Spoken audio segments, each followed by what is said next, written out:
To whom is in bloom, it's time for the Doom Room. I'm running out of rhymes already. Oh, God. This is Alex. Why you wasted two? You wasted two. I wasted two. I'm doomed. I am doomed. Kick open the tomb, because boom, boom, you're in the Doom Room. I'm Justin, and I'm doomed. I'm Pete. And we are going to be talking about Doom Patrol Season 1, Episode 9, Jane Patrol. Brief little bit of recap in a second, but first, an apology right here at the top of the podcast for Pete. Pete looked excited because of the apology, but Pete messed up and then messed the rest of us up. Last episode, we were talking about a famous New York celebrity, somebody who's well-known in New York, particularly for his posters in the subway. Pete brought him up first. Dr. Zedmore. And you said Dr. Zedmore. His name is Dr. Zizmore, Pete. You're thinking of Winston Zedmore from the movie Ghostbusters. Similar to your mess up in terms of calling Larry Trader Jack Trader, which was Harrison Ford's character for, what was it again? I'm getting old and losing my mind, I guess. From some weird Deliverance? No. Yeah, I don't know. It was from a rom-com. Yeah, it was definitely from a rom-com. But whatever it is, your mind is just a mess of characters from the 80s. Working girl. Yeah. And that's pretty much it. That's all you got. So Harrison Ford. Yes. Credit to you, first of all, for sticking it through with Doom Patrol, something that came out now instead of in the 80s. So I do appreciate that. But also apologies to Dr. Zizmore, who, again, religiously listens to all of our podcasts for getting her name wrong. And also apologies to fictional character Winston Zedmore for getting you all mixed up in this. Oh, come on. Yeah, we really put a pimple on Shout Dr. out Zizmore's. to Winston. Well, there you go. On Jane Patrol, we are focusing on Jane, who has been catatonic since the end of the last episode. We finally go into the underground, see all of her personalities, at least the way that she sees them, or I guess we can talk about what the interpretation is there. And Cliff goes in afterwards to try and rescue her or something else. Again, definitely up for interpretation in terms of what Cliff is doing there. But ultimately, he does literally get her out of her head. They get out there, and that's where we kind of end the episode, finding out a lot more about Jane, a lot more about what's going on with her, a lot more about her backstory. But I'll caveat that with not everything. Now, Pete, you were pretty excited, even with the previous episode, because the title of this episode was Jane Patrol, and in fact, it is about Jane, so you couldn't get the name wrong there. What'd you think of this one? Well, I got to say, I kind of went on a real emotional journey because I was upset at you at the last episode for being like, this is the best episode ever. Because I was like, we haven't seen all the eps. I mean, yes, we've seen all the eps, but we're rewatching them. So we haven't technically. I was and I'll mention, this is your dating style too, right? You're like, well, I'm dating somebody, but this might not be the best person. I got to keep my eye out for future people. Right, Pete? Oh, my God. Exactly. That's horrible. How dare you throw that comparison? I just think that I was like all upset at you. And then after this episode, I was like, I laughed, I cried. I was like, this is the best episode ever. And I just put myself right in a Zalbin sandwich, and it was just ridiculous. So you think this is the best episode? I do, yes. Interesting. And I'm scared to talk about it with you guys because you might say otherwise, and it would hurt my heart. I mean, I like this episode a lot. It's such a focused episode, and it's very storybook almost in the way that it's like sort of knight in not so shining armor going in to save this person that he feels like he owes her. He feels like he messed up. And there's some great twists and turns and sort of storybook. The moment where Cliff confronts Black Annis, and she's like, no man may pass, and he peels his skin off. Face off. Yeah. Which was cool. Like, what a call out to an amazing movie, Face Off. Sometimes you just got to rip your face off. You know wow, all the way to the 90s, Pete. That's awesome. Yeah. Good for you. Famously, I think that doesn't happen in Face Off. No, they don't. No, they change faces in Face Off. They change faces, but they don't peel they don't trade them back and forth. Yeah. It's the same thing, guys. You know what I mean? Like, one's more clean than done, but you're ripping faces. I don't remember a lot from my past, much like Jane herself, but I do very vividly remember walking into the movie theater that summer and seeing Con Air poster on one side, Face Off poster on the other side. And I was like, where do you go? What a summer. Wow, what a choice. What an option. Real selfish choice there. Yeah, we've all been through face-offs. Yeah, did you see that version of Sophie's Choice where the Nazi general is like, which Nicolas Cage movie do you want to watch? And she's like, I can't choose. Cut them in half, I guess. Is Same result. Same result. Yeah. But what I was trying to say was the moment, and then he proves the only way he can advance is by proving that he's not a man, and he's proving that he's the only one that could really save Jane in this moment. And really sweet moments like that, I think, populate this episode. So I did enjoy it, but it doesn't have the whole team. It's not a true Doom Patrol episode. Well, I feel like people are contributing, and as you saw when they got back to the room, shit went down. Something happened, and I feel like we'll maybe learn about that next episode. Yeah. So I can't tell whether you're saying that as a negative point or not, Justin, but I will say I think it actually is to the credit of the episode. We were talking last episode about how nice it is that the show has been doing a thing that's very typical of shows, but too few shows actually do, which is mix up the characters to see how they tick and push them in different directions. Like last week, getting Cyborg and Larry together while Rita and Cliff are together going after Jane. So getting all these mix-em-ups really lets them explore and differentiate the characters. But coming right after that, I actually really liked having a focus episode that drilled down very hard on the relationship between Cliff and Jane, as well as Jane's psychosis is probably the wrong word. Internal relationship struggle. Well, yeah, there you go. And I'm not saying it negative in any way, because I really agree with you, the focus that this show does and the confidence with which they're like, no, we're just going to do this. I was just saying, to call this your favorite Doom Patrol episode, it feels like it doesn't have the whole patrol. We're on Jane Patrol here, so it's it feels like it's not an emblematic episode for the series, and that is no criticism now of this you're episode. being me after last episode, like criticizing Zelvin for picking his favorite. And well, but Pete does the same thing. He coaches a girls' badminton squad, and he's always like, man, this is my favorite team ever, but specifically Samantha and Angela. Don't bring the Philly Roughnecks into this, okay? They've got a sweet season going, and where are you you're ranked not now? going to jinx it. You're ranked number 5, right? Yeah, in the nation. And you're jumping on a plane to fly to nationals over the Canadian Rocky Mountains, right? That's not. It's not. I don't want to put that out there. Okay. And just to also clarify, there are 5 girls' badminton teams in the United States, right? Come on, man. There's 20. Does your team is into eating each other? Like if there was a tragic plane crash, would Pete you think doesn't know what you're talking about? I know. I like that. I like that he doesn't know what I'm talking about, because I think he'll answer the question honestly. Do you think you or any of the team would eat another human being? No. I guess we'll see. Yeah. Do we have to rip somebody else's face off? I don't know. But coming soon to Showtime, Philly Roughnecks. Oh boy! All right, but yes, I do. Yes, go ahead, Pete. We should take it back to the beginning here, because even at the start of this, the previously on is all Jane stuff. It's all Jane stuff. So it's a huge shocker. I couldn't believe this is great. I sat down, I paused the episode at that point, and I wrote a very long email to DC Universe Infinite, which doesn't even produce the show anymore. And I was like, thank you. Thank you for giving me the scenes in the previous line that are applicable to the episode so I understand, because too many shows... Like I'll turn on an episode of what's a popular show, NCIS. I'll turn on NCIS, and the previously on is all scenes from Young Sheldon. The last 30 seconds of Young Sheldon. I'm like, this is nonsense. Don't be an asshole. This is nonsense. What does this have to do with anything? Yeah, yes. Don't be an asshole. Yes, a lot of the times, or most of the time, it's geared towards what we're about to see, but it's not as specific. Like this was all Jane for the Jane app. I felt like it was a little extra, and I appreciated. No, and that's I said all of that in my note. DC Universe Infinite, CC Jim Lee, Dear King of San Diego. Thank you so much for putting the extra effort into this previously on. We appreciate it. Yeah, and I'm glad we're talking about the DC logo, because I've been thinking like we're not. Was it the DC logoscape? You know what I mean? Is it the DC? You're getting worse. Look? You know I like that you're workshopping the DC names. landscape. Like I don't calling it the DC flip. I don't know. It just you feel like it should be. Feels its own. like it's incorrect.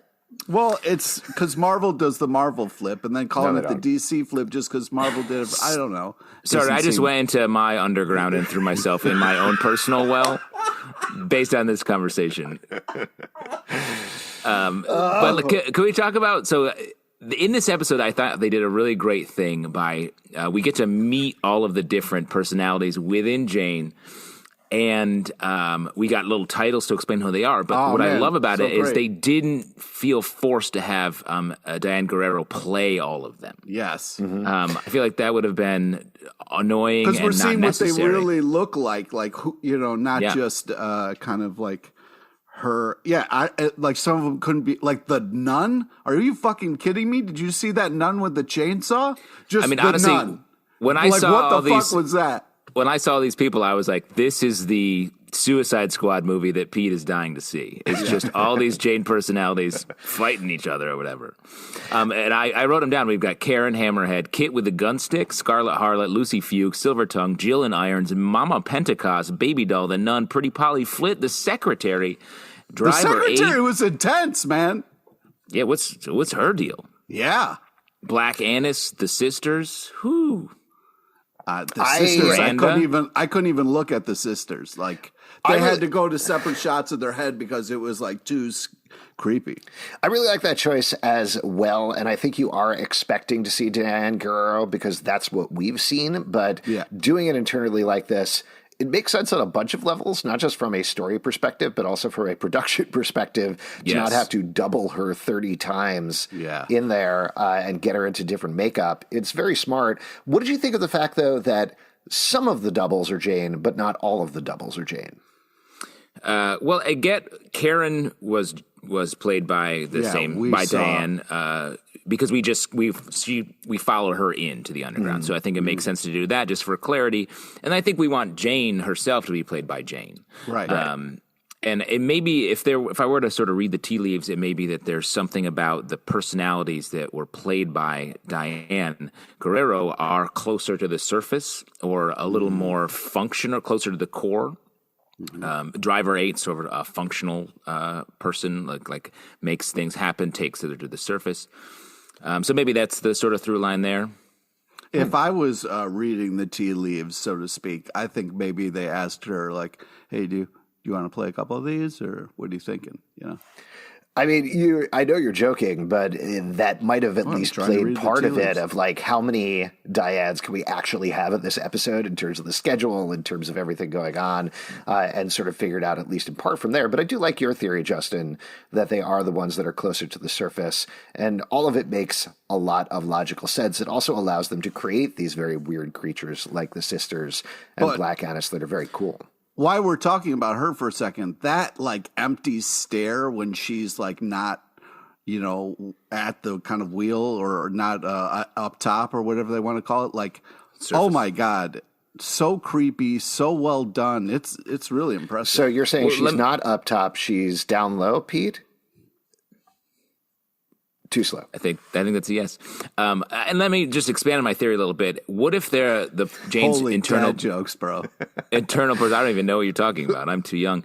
What if their internal personalities are when they surface, they start to look like actual Jane, and as they get deeper, their look changes and becomes more grotesque because your characters like the sisters, Black Annis, are fully sort of, the darkness has let them become these sort of more monstrous characters, and the characters closer to the top are more human, including Driver 8, Karen, because she was just on the surface, and then Jane, who is the surface character. Well, and also not to keep bringing it back to a logistical level, I'm 100% sure there was a 5-second discussion right at the beginning of this of like, well, we can't have her play a black woman. That is not going to happen. Oh, I forgot about Driver Will. Is that what? Driver Bill. Yeah. But really good characters across the board, and bringing in casts like this to play these characters. Driller Bill. That she has played before, particularly like Hammerhead and Penny Hammerhead Farthing. was unbelievable. It's great. It was really cool seeing them in these forms, even if I was initially thrown by it. Once you get into it, I think it works really nicely. But and you guys, overall, go ahead, Pete. You can say it, right? I mean, the 3-headed sister thing was creepy, right? Are we not saying it? I don't know. Sexy? Well, You're I was saying the only sexy? one. I was the only one Ideal that admitted woman? it. You guys just brushed past it like it wasn't. Like, Well, I'm always looking down the road for the three-headed woman who I might meet someday, who might be my lady loves. Yeah, Okay, Alex that's is me. too much. He's too much man for a one-headed woman. He wants to chat it I up. don't even know what we're. The three-headed woman. Yeah. Three-headed woman, 6 ears. Let's talk. Like I always say, regular dog in the streets and a Cerebus in the Oh sheets. wow! Nice. Cerberus. I'm Cerberus. sorry that I did this and started Also, this bit. you really put the dog into a sexual metaphor in a way that I didn't expect. I was having a little trouble there. I came up with the second part, but couldn't figure out the first part. Hey, you got us Also, there. couldn't and- figure out the second part. Yeah. Well, you took us there, and nobody wants to be there. So great. Yeah, good times. What did you think about the overall structure of the Underground? I'm curious to hear from you, Justin, particularly because this is your first time going through it. We've had a lot of teases there. We saw the map outside that Niles Calder put together. But how did you feel about how it worked beyond the different Janes? I like it. I like that it's a journey. I like that we sort of get to see Jane going on it and learning about herself, and Cliff as well. And he gets to bring that sort of slightly different knowledge that he took in to her to help her in the climax of the episode.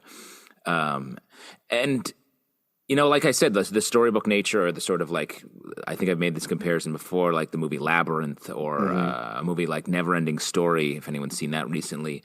Like it really, Atreyu, we get to go on a little journey there, which I thought was cool. And then the other part of the episode, I mean, there's a lot of different things that we could talk about, but overall, there's a lot of talk about Jane and these different personalities and who's driving the main personality. But we also get a follow-up on the sweet, sweet baby thing a little bit, that we don't get complete answers here. I think you could probably... I think we get enough. I think we get enough. Well, how do you feel about how that's treated, and what was your take on it? I thought it was, very emotional, very powerful, her to like stand up to the puzzle monster that is her father. I thought that was really, really intense, kind of powerful moment. I thought it was very moving.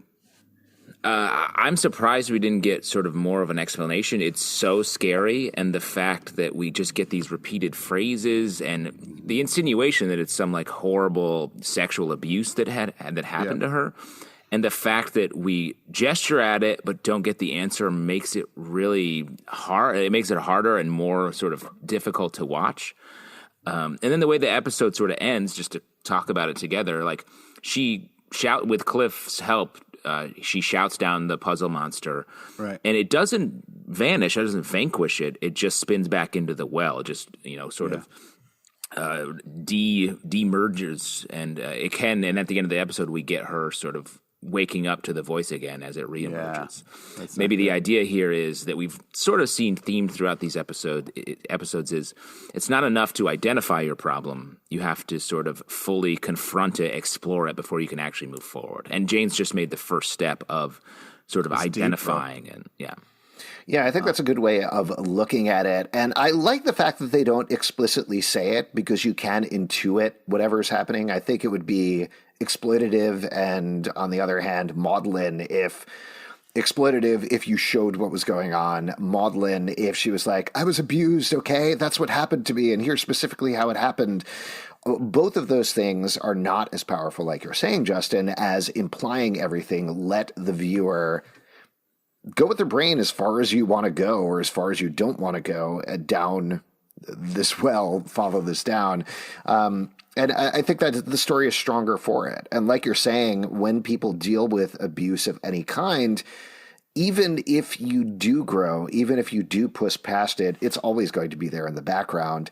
You're always going to be haunted about it in some way. It's not something that you're ever going to 100% totally escape, and it's always going to be part of you. So I think that's what I took, at least, away from that last scene of Jane lying on the bed, hearing the voice again.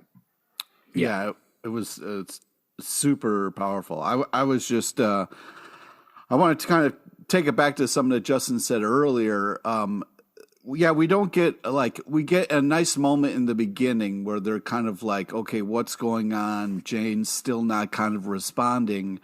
And there was this really funny line where Cliff goes, "I shouldn't have pushed therapy so hard. This is all my fault." And then Rita goes, "That was the rat." And I just fell out. Like, that's hysterical. It wasn't even Cliff's idea. Like, the rat was in his head for 2 seconds and was like, these people need therapy bad. And, like, was drove into this. Shout out to Admiral Whiskers. He always knows what's up. Yeah, he really does. Like, I'm glad that was a fun thing. And then it was like a callback later. But I also love the Magic School Bus style and the fact that, the light being was like, all right, if that's how we got to do it, let's go.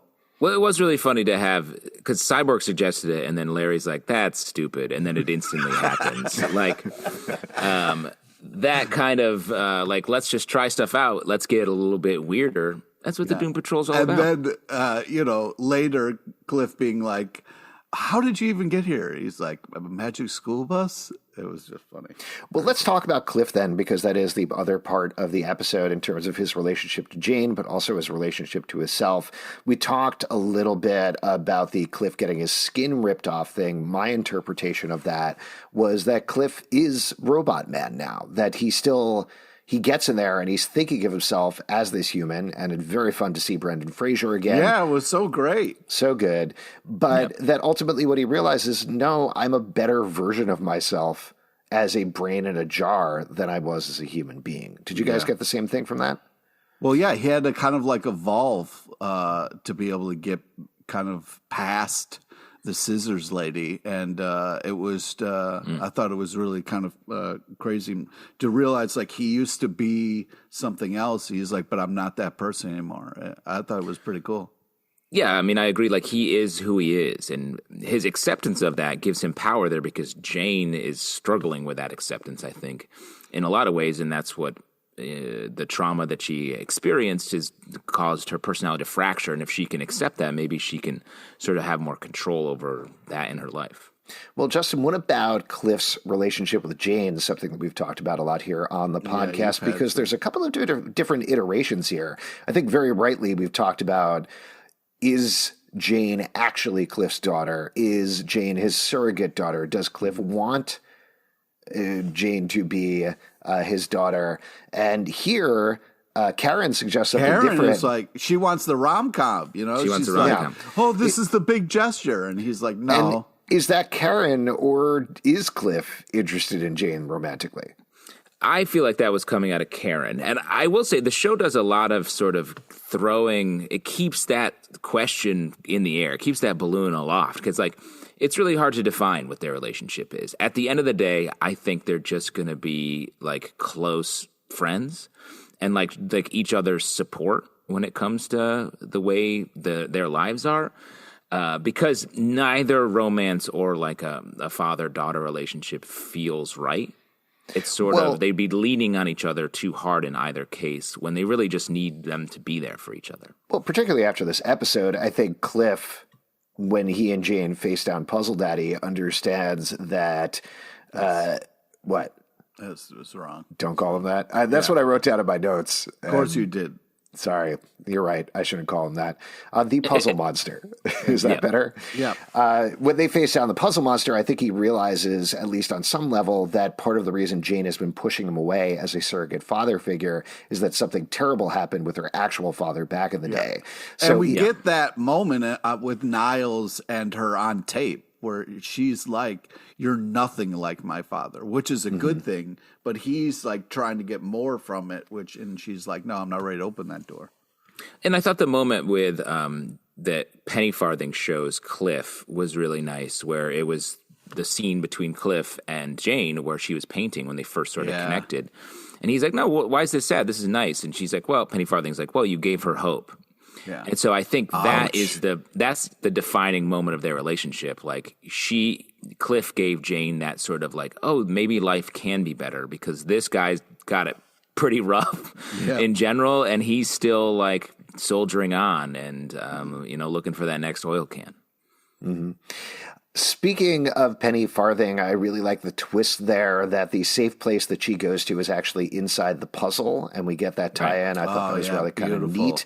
And very cool. Whose memory is this reveal? Well, and also that it ties into the fact that the father figure ultimately is taking over that puzzle, taking over that one really kind of good memory and corrupting it, because that is the backstory of why she's doing those puzzles and why she's so into those puzzles.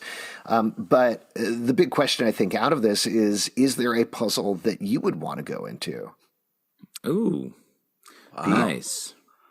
Wow. I don't know. Like, as a kid, like I really enjoyed the kind of like the ocean puzzle where you get to put all the fish together and stuff. But I can't breathe underwater, so I wouldn't really want to go there. Oh man, great point. Wow. The fantastical journey of going into a puzzle stopped short, once again, the inability to breathe underwater. Follow me into this puzzle. Oops, can't breathe. Let's be honest, I feel like most puzzles you enter will result in your death. Oh, wow. Space puzzles, Disney movie puzzles. Wait.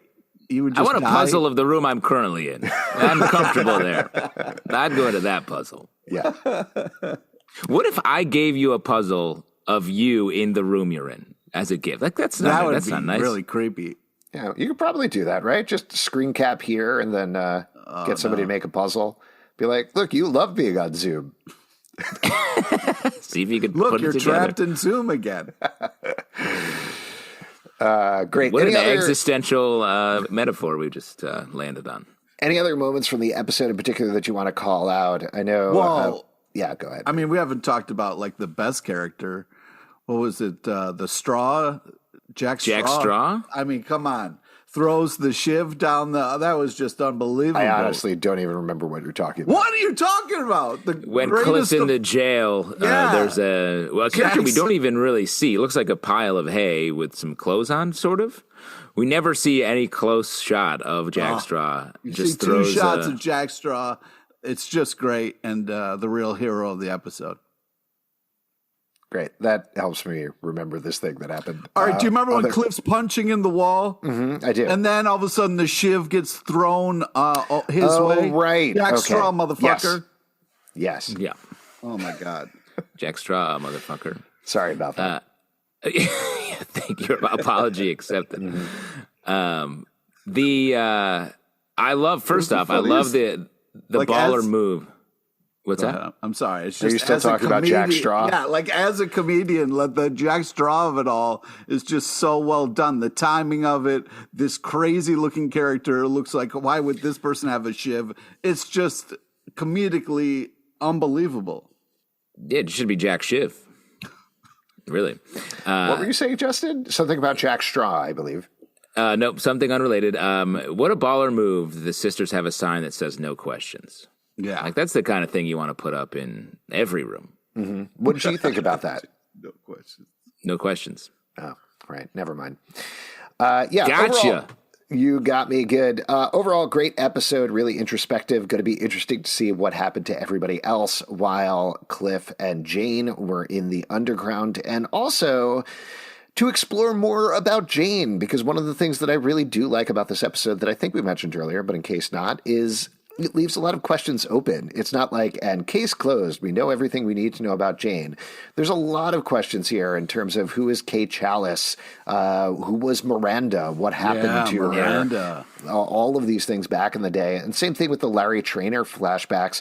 We're only getting pieces of that information as we go. And is that dog okay? I mean, poor little dog was just sitting there eating. What are you talking about? Jack Straw? Oh, no. Is Jack Straw a dog? Before when she's on insane the dog I'd asylum, like to date. Before the insane asylum van pulls up, she's feeding a little dog on the street. Sorry, Alex, this is a dog in the street, not a dog in the sheets, so you may not have noticed. Sorry about that. I didn't. But then before the orderlies take her back to the sanitarium, there's a little dog. Yeah, these are the big questions that will no doubt get answered next episode in Hair Patrol, Hair of the Dog. Before we wrap up here, why don't we talk about who's most doomed this episode? Justin, in your estimation, who was most doomed? a lot of characters to pull on if we throw in all of the Jane personalities in here. But I gotta say, Penny Farthing is in trouble. Penny Farthing is a little delicate flower in this world, and I just don't think that little British personality is going to be able to make it. If we're talking personalities, I'll throw out Miranda. Whatever happened to her seems like it was pretty bad because not good. They don't talk about Miranda. Hashtag we don't talk about Bruno. It's on. Wow. Just happened. The references are... I'm just throwing out stuff at this point. Wow. It's all good. Pete, who's most doomed?